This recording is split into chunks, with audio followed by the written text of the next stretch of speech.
Hello à tous. Aujourd'hui, j'aimerais que l'on parle ensemble de comment modifier durablement une habitude.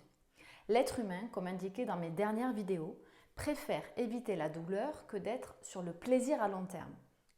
Alors nous avons tendance à vouloir appuyer sur la douleur pour éviter à l'autre de répéter un comportement, pour le suggérer le mal qu'il est en train de se faire.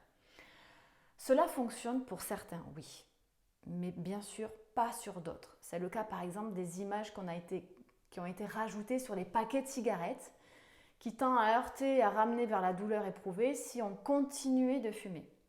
Vous serez d'accord avec moi, ces images ne fonctionnent pas vraiment parce qu'on a l'habitude de les voir.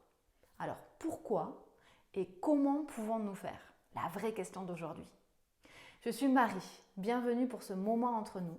Je suis coach de croissance pour éveiller votre conscience et votre excellence dans tous les domaines de votre vie. Alors, pourquoi? Cela est dû au fonctionnement de votre cerveau. Un de nos cerveaux, le cerveau reptilien, nous fait agir de 3 manières différentes face à la peur. Soit on fuit, on se barre, soit on se fige, soit on se bat.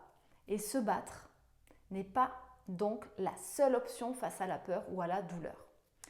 Voici donc 3 éléments qui permettent d'instaurer un changement durable autrement que par la peur. Premièrement, s'entourer de personnes exemplaires. N'avez-vous pas moins envie de fumer, par exemple, si je reprends l'exemple au-dessus, n'avez-vous pas moins envie de fumer quand personne ne fume autour de vous? C'est une clé simple mais super efficace. Deuxième, se donner une récompense immédiate. Nous devons donc associer le nouvel acte par du plaisir. C'est bête, mais c'est ainsi et ça fonctionne. Si les gens fument, c'est qu'ils l'ont associé à du plaisir. Il faut donc renouer avec un plaisir autre pour vous que la cigarette. Troisième, souligner les bénéfices de l'effort plutôt que les dangers. Être plus performant par exemple et en meilleure santé si on arrête de fumer, plutôt que dissimuler cela à la possibilité d'avoir des maladies graves. Selon la psychologie de chacun, nous sommes tous différents. La douleur peut fonctionner, la peur seront opportunes. Pour d'autres, les 3 étapes ci-dessus seront nécessaires. La question est, laquelle allez-vous choisir? J'espère sincèrement que cette vidéo vous aura aidé et je vous invite à la partager pour qu'elle puisse à son tour, comme d'habitude, aider des personnes autour de vous.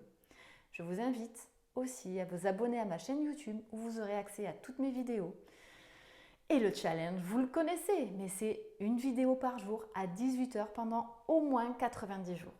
Allez, je vous dis à très vite pour un nouveau moment entre nous.